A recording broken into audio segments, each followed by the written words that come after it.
तो नमस्कार दोस्तों, बहुत बहुत स्वागत है आपका फिर से एक नए वीडियो में। तो आज की वीडियो उन छात्रों के लिए बहुत ही इम्पोर्टेंट होने वाली है जो भी छात्र छात्राएं बी फिफ्थ सेमेस्टर यानी कि थर्ड ईयर वालों का फर्स्ट सेमेस्टर है, यानी कि जिन लोगों थर्ड ईयर है और उनका पहला सेमेस्टर है, उन लोगों के लिए राजनीति शास्त्र का पेपर 1 का बहुत ही इम्पोर्टेंट क्वेश्चन मैं लेकर आया हूँ, जिनको देखकर आपको शायद अंदाज़ा नहीं लग सकता कि आप लोगों को कितनी खुशी होगी। मैं ये जो क्वेश्चन प्रोवाइड करने वाला हूँ, क्वेश्चन आंसर साथ में, ये आप लोगों का 100% क्वेश्चन पेपर में फंसते हैं। तो इन लोगों को अगर इन सभी क्वेश्चनों को आपको तैयार करना है तो आप लोगों को वीडियो को लास्ट तक ज़रूर देखना है। और जो भी छात्र छात्राएँ अभी तक हमारी पिछली वीडियो नहीं देखे हैं तो पिछली वीडियो देख सकते हैं। बहुत ही अच्छा उसमें क्वेश्चन पेपर प्रोवाइड किया गया है, मॉडल पेपर भी हल करवाया गया है। तो हम राजनीति शास्त्र के बारे में जानेंगे। जो हमारा पेपर है वो क्या है कि तुलनात्मक सरकार और राजनीति, यानी कि तुलनात्मक सरकार।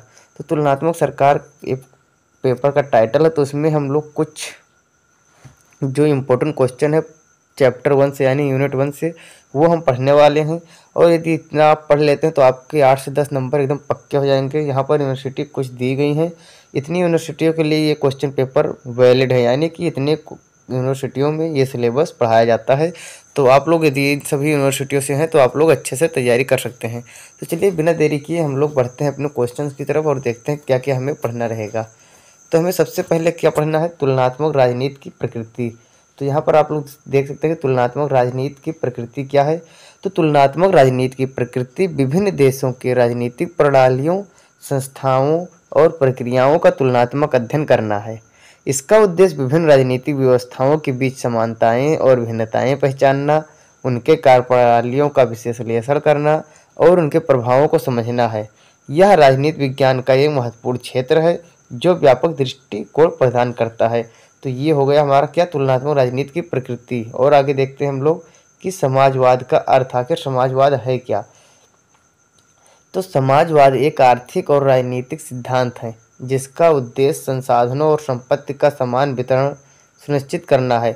इसमें उत्पादन के साधनों पर समाज या राज्य का नियंत्रण होता है जिससे आर्थिक असमानता को कम किया जा सके। समाजवाद का लक्ष्य एक समानतापूर्ण समाज की स्थापना करना है जहां सभी नागरिकों को समान अवसर और संसाधन उपलब्ध हों। तो ये क्या है, समाजवाद। तो आप लोगों को समाजवाद, तुलनात्मक राजनीति की प्रकृति, जैसे कि आता है ना 2-2 नंबर के आप लोगों को शॉर्ट आंसर टाइप क्वेश्चन, तो ये आप लोगों को ऐसा तैयार करने वाला बहुत ही अच्छा ये टॉपिक है। फिर क्या है, उदारवादी लोकतंत्र की अवधारणा। ये बहुत ही अच्छा, ये बहुत ही ज़्यादा पूछा जाता है उदारवादी लोकतंत्र। तो उदारवादी लोकतंत्र आप लोगों को अच्छे से तैयार कर लेना है कि उदारवादी लोकतंत्र एक राजनीतिक व्यवस्था है जिसमें व्यक्तिगत स्वतंत्रता, मानवाधिकार और कानून का शासन प्रमुख होते हैं। इसमें सरकार को सीमित शक्तियां दी जाती हैं और नागरिकों को स्वतंत्रता, समानता और न्याय की गारंटी दी जाती है। इसमें स्वतंत्र चुनाव, बहुदलीय प्रणाली और स्वतंत्र मीडिया जैसे तत्व भी शामिल होते हैं जो नागरिकों को अपनी सरकार चुनने और उनकी नीतियों की आलोचना करने का अधिकार देते हैं। तो ये क्या होता है, उदारवादी लोकतंत्र। तो ये बहुत ही अच्छा क्वेश्चन। इसके साथ आप लोगों को पूंजीवाद भी पढ़ना रहेगा, उदारवाद और पूंजीवाद में अंतर भी पढ़ना रहेगा। तो ये सब बहुत ही अच्छे अच्छे क्वेश्चन यहाँ पर बनते हैं। फिर देख लीजिए पूंजीवाद के तत्व। पूंजीवाद के प्रमुख तत्वों में निजी संपत्ति का अधिकार, लाभ कमाने की प्रेरणा, यानी कि आप लोगों को कैसे इनकम करना है ये यहाँ पर दिया गया है। प्रतिस्पर्धा यानी कंपटीशन, स्वतंत्र बाजार, यानी कि आप लोग अपने खुले तौर पर आप लोग अपने अपने इच्छा अनुसार मार्केट में अपने भाव रख सकते हैं। और न्यूनतम सरकारी हस्तक्षेप शामिल है। इसमें व्यवसायों और व्यक्तियों को अपने संसाधनों का उपयोग करके उत्पादन और व्यापार करने की स्वतंत्रता होती है। आपूर्ति और मांग के आधार पर बाजार मूल्य तय होते हैं। जैसे कि मैंने बताया था ना, आपूर्ति और मांग के आधार पर बाजार का मूल्य तय होता है जिससे आर्थिक गतिविधियों का नियंत्रण बाजारों के हाथों में रहता है। तो क्या होता है, जैसे आर्थिक गतिविधि हैं जो वो सब बाजार के नियंत्रण में पहुंच जाती हैं, उनके हाथों में पहुंच जाता है। फिर क्या है, राजा और राजमुकुट। राजा और राजमुकुट बहुत ही इम्पोर्टेंट टॉपिक है ये। कभी कभी बहुत सारे लोगों को समझ में नहीं आता है क्या राजा और राजमुकुट का क्या इसमें योगदान है, क्या इसका आखिर यहाँ पर टॉपिक में क्यों चर्चा की जाती है। तो राजा एक राष्ट्र या राज्य का शासक होता है जो पारंपरिक या वंशानुगत तरीके से सत्ता प्राप्त करता है। पारंपरिक तरीके से या वंशानुगत। वंशानुगत मतलब जैसे पहले उनके पिताजी रहे होंगे, फिर वो, फिर उनके बेटे, फिर उनके बेटे, फिर उनके बेटे, ऐसे मतलब वंशानुक्रम द्वारा चले जा रहे हैं जो हो। और पारंपरिक जो परंपरा के अनुसार होता हो कि जो जीता वही सिकंदर, वही हाली हाल है यहाँ। फिर क्या है, राजमुकुट राजा की सत्ता, शक्ति और प्रतिष्ठा का प्रतीक होता है। जो राजमुकुट होता है क्या होता है, राजा की सत्ता, शक्ति और प्रतिष्ठा का प्रतीक होता है। यह आमतौर पर राज्याभिषेक के दौरान पहनाया जाता है और राजा के अधिकारों और जिम्मेदारियों की मान्यता को दर्शाता है। राजा और राजमुकुट साम्राज्य की शान और गौरव का प्रतीक माने जाते हैं। बहुत ही अच्छा क्वेश्चन है ये, और बहुत ही शॉर्ट भाषा में है। आप लोग इसे अपने शब्दों में भी लिख सकते हैं, बहुत अच्छे तरीके से अपने शब्दों में बयान भी कर सकते हैं इसे। तो आप लोगों को ज़्यादा इसको रटने की ज़रूरत नहीं है, आप लोग अपने हिसाब से भी अच्छे से तैयार कर सकते हैं। फिर क्या है, अमेरिकी सीनेट की रचना। तो अमेरिकी सीनेट की रचना की क्या, इसमें क्या क्या योगदान है कि अमेरिकी सीनेट में 100 सदस्य होते हैं, जिसमें प्रत्येक राज्य से 2 सीनेटर होते हैं। सीनेटरों का कार्यकाल 6 वर्ष का होता है और हर 2 साल में 1/3 सीनेट का चुनाव होता है। सीनेट संघीय विधायी शाखा का उच्च सदन है और इसकी प्रमुख जिम्मेदारियों में कानून निर्माण, राष्ट्रपति द्वारा नियुक्तियों की पुष्टि और क्या है, अंतर्राष्ट्रीय संधियों की समीक्षा शामिल है। प्रत्येक सीनेटर के पास बराबर का मतदान का अधिकार होता है, जिससे छोटे और बड़े राज्यों के बीच का संतुलन बना रहता है। तो ये अमेरिकी सीनेटर हो गया। चीन का विशिष्ट जन न्यायालय।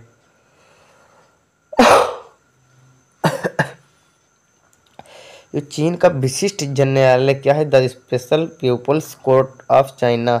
चीन का विशिष्ट जन न्यायालय, जिसे विशेष जन न्यायालय स्पेशल पीपुल्स कोर्ट भी कहा जाता है। इसमें क्या होता है कि विशिष्ट मामलों की सुनवाई के लिए गठित होता है। वह न्यायालय आमतौर पर राष्ट्रीय सुरक्षा, भ्रष्टाचार, आतंकवाद और अन्य गंभीर अपराधों से संबंधित मामलों की सुनवाई करते हैं। ये न्यायालय चीन की व्यावसायिक व्यवस्था का हिस्सा है और उन मामलों पर ध्यान केंद्रित करते हैं जो सामान्य जन न्यायालयों से बाहर हैं। इनका उद्देश्य गंभीर और संवेदनशील मामलों में त्वरित और प्रभावी न्याय प्रदान करना है। इनका उद्देश्य क्या है, जो गंभीर और संवेदनशील मामला है, जो ज़्यादा गंभीर मामले हो जाते हैं, और जैसे कि गंभीर मामलों में क्या है, आप लोग जैसे मान सकते हैं यौन उत्पीड़न होता है, और यदि फिर किसी की हत्या का कोशिश करना, तो ये सब क्या आता है, ये गंभीर और संवेदनशील मामले होते हैं। तो इसमें तुरंत, त्वरित और प्रभावी न्याय प्रदान करता है।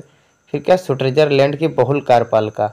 स्विट्जरलैंड की बहुल कार्यपालिका, जिसे फेडरल काउंसिल कहा जाता है, 7 सदस्यों की एक समिति है जो देश की सामूहिक राष्ट्रपति के रूप में कार्य करती है। 7 सदस्यों की एक समिति होती है जो क्या होता है, देश के सामूहिक राष्ट्रपति के रूप में कार्य करता है। हर सदस्य एक क्या मंत्रालय का प्रमुख होता है और वही मिलकर निर्णय लेते हैं कि अध्यक्षता हर साल बारी बारी से होती है, लेकिन इस भूमिका में कोई विशेष शक्तियां नहीं होती हैं।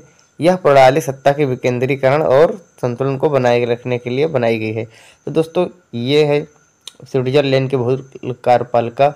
और दोस्तों अगर वीडियो अच्छा लग रहा है तो वीडियो को लाइक करके जाना, और चैनल को आप सब्सक्राइब भी कर सकते हो ऐसे ही हेल्पफुल वीडियो पाने के लिए, हेल्पफुल टॉपिक पाने के लिए। तो आई होप आप लोग को वीडियो पसंद आया होगा, तो ये प्यार से कमेंट भी कर देना। फिर देखते हैं नेक्स्ट जो नवा टॉपिक है, यानी कि 9th टॉपिक।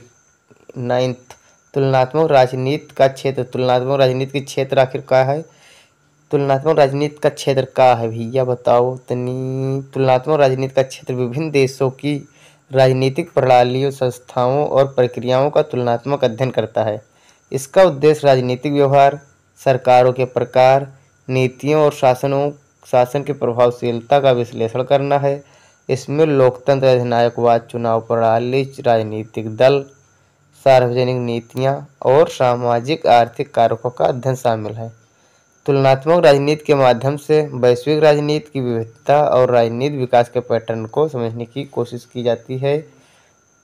तो आप लोग देख सकते हैं जैसे तुलनात्मक राजनीति का क्षेत्र कहाँ कहाँ, अधिनायकवाद, चुनाव प्रणाली, लोकतंत्र, राजनीतिक दल, सार्वजनिक नीतियाँ, सामाजिक आर्थिक कारकों इत्यादि में शामिल है, यानी इत्यादि का अध्ययन किया जाता है इसके अंतर्गत। फिर क्या है, अमेरिकी राष्ट्रपति के पद का महत्व क्या है।